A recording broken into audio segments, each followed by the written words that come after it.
Hey you, and welcome to my channel. My name is Tina and my aim is to improve your drawings just like others have done for me when I just started out. I've noticed that my video about the difference between colored pencil and pastel pencil is doing really good. This led me to believe that this is a topic where you want and need a lot of information on. Now it's been a year since I posted the first video, and looking back now I could have been a bit more detailed about some of the things I mentioned. I think I have improved my video making skills, so welcome to part 2, where I go a little bit more in depth. If you haven't seen that one yet and you want a shorter version of this video, then I suggest you click the link that appears on your screen and you watch the video instead. Now, things haven't changed all that much. Colored pencil is still colored pencil, and the same goes for pastel pencils. In order to compare them, I have divided them in different categories. These are aspects of the mediums that I find worth mentioning. In no particular order, I'm going to talk about blending, smudging, coverage, layering, making mistakes, appearance, preservation, and lastly, their price. Before I get started, make sure to hit that subscribe button if you haven't done so already. Let me start by explaining the biggest difference between the two. Their binder. On the one hand, we have the colored pencil. Now, depending on the brand, this will either be oil or wax-based binders. And it is this binder that holds the pigment together. Soft pastels, on the other hand, is made up mostly of pigment and only a very small amount of binder. For pastel, the binder could be, for example, starch, clay, and so on. The difference in binder is huge because it's the reason for many of the differences between the two, not in the least the price, but more on that later. So let's have a look at the difference between the two. Number 1, their coverage. I felt like I needed to start with this point since this is the reason why I am loving pastel pencils. I used to only work with colored pencils, but once I found my way with pastel pencils, I was sold on this medium. I mean, this is a fast medium, and I'm a girl with very little patience, so we are a match made in heaven. Basically, if you don't have a lot of patience, this probably is a good medium for you. To show you what I mean, I will just color in some paper and you will see how fast pastel pencil is compared to colored pencils. For my first comparison, I'll just use pencils, and in a second comparison, I'll use soft pastel versus colored pencil with solvent. Now, one of the biggest reasons pastel is so much faster is because of its ability to blend so easily. This is because pastel contains a lot of pigment. The more pigment that is in the pencil, the more pigment that will land on your paper, and the more pigment that is on your paper, the faster and easier it becomes to blend out. Even when I bring solvent to the party, colored pencil still isn't a match for pastel. Granted, it will go a lot faster, but using solvent has its own particular features. More on solvent in one of the later categories. You might think that pastel will only be faster in these first layers. You know, those first stages where you just still have to block in or where you are working on larger areas. If that was your thought, then you were correct. Say for example, I'm doing a wildlife project and I'm adding in fur markings. Colored pencil will not work slower than pastel pencil. That being said, even though you won't be slower when working on the details, with colored pencil you need to plan your drawing a lot more and need to put in a lot more thought into your drawing, seeing each stroke is a lot more final compared to pastel. Bottom line, drawing with colored pencil will get you nowhere near the speed of pastel. So in my opinion, depending on whether you are a very patient person or not, either one of those mediums will be a better match for you. Seeing as I mentioned this already, let's make number 2 their blending abilities. This is an aspect between the two mediums that is very different. Now, you don't always need 2 or more colors.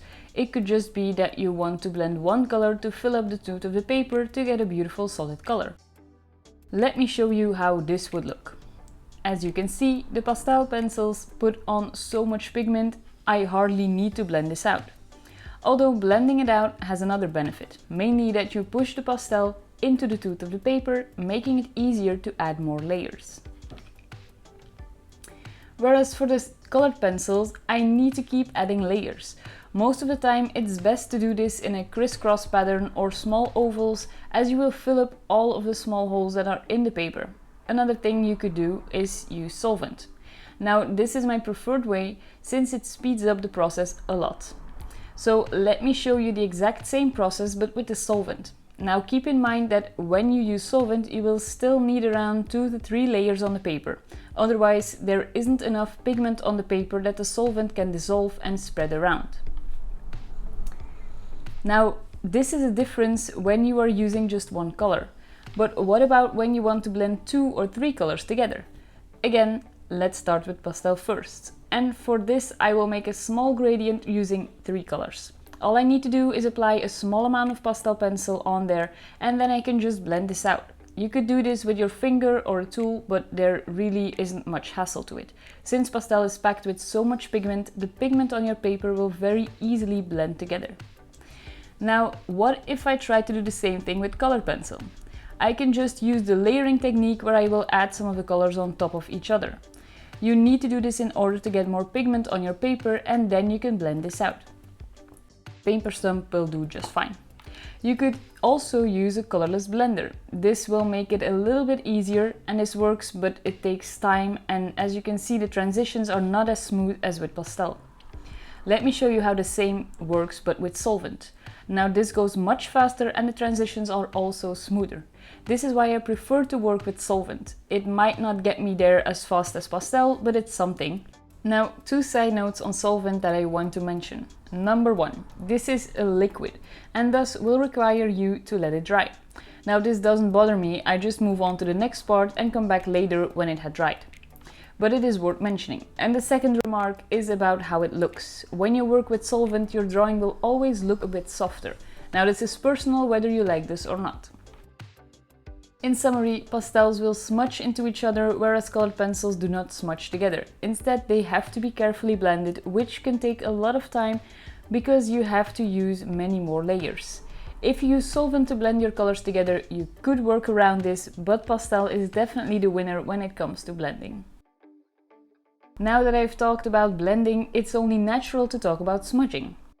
This basically just means that you will contaminate your artwork by spreading out some unwanted pigments. A lot of the times this will happen because you've laid your hand on your paper and accidentally went over your colors. It makes sense that the fact pastel pencils blend so easily makes them more prone to smudging. Pastel is quite sensitive, the slightest touch could ruin your drawing. An easy way to work around this is just to add some glassine paper under your drawing hand, or by working from the left to the right, top to the bottom if you're a lefty, the other way around. Now, besides wiping it out with your hand, this could even happen because there is some wind that blows out the pastel dust. So to avoid this, make sure you blow away the pastel dust frequently enough. Now, when it comes to the colored pencils, of course you can have some smudging, but definitely not to the extent of pastel pencils. While their lack of smudging doesn't allow for some quick blending, it's also an advantage as you don't have to worry about ruining your work. Moving over to the fourth difference, and that is layering. In general, you are completely going to reserve how you work with pencils compared to each other.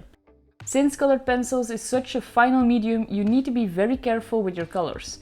That's why it's always best to work from light to dark. With colored pencil, once you have put a darker color, let's say for example red, which isn't even a dark color, it's just bold. No matter what you do, you will not be able to put yellow on top. With pastel, this is completely different. With soft pastel, on the other hand, you tend to work from dark to light.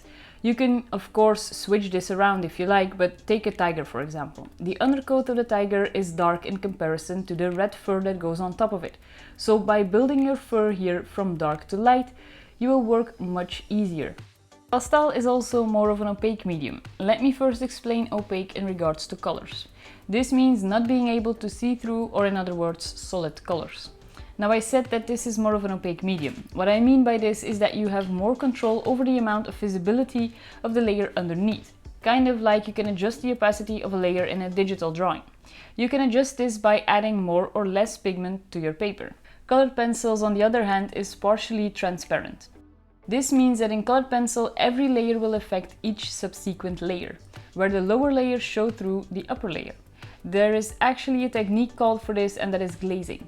I think it originally comes from oil painting, where you can put washes of different colors on top of your painting to change the piece. You can do the same in colored pencil by glazing one color on top of the other. The beauty of this is that you can keep all of the details underneath but change the values of the color. Just to be clear, you can also glaze with soft pastels. The biggest difference is that you haven't got the same opaqueness when using colored pencils. Another aspect that I'm going to mention here is about planning your drawing. You just learned that colored pencil has more trouble getting light values over dark values. This means that you need to be careful with your highlights. You really need to preserve those blank areas. Pastels, on the other hand, is a lot easier. You have more room to adjust as you go. Now don't mistake this as a license to put dark values everywhere. I'll show you what I mean. Let me show you how important it is to preserve the blank spaces. I'll first add white to the black and see what I get. So this has quite a muddy look. Now I'll do the same and I'll add white to the blank piece of paper. You see the difference and how vibrant it is, so just remember with pastel you have a little bit more wiggle room, but it has its limits.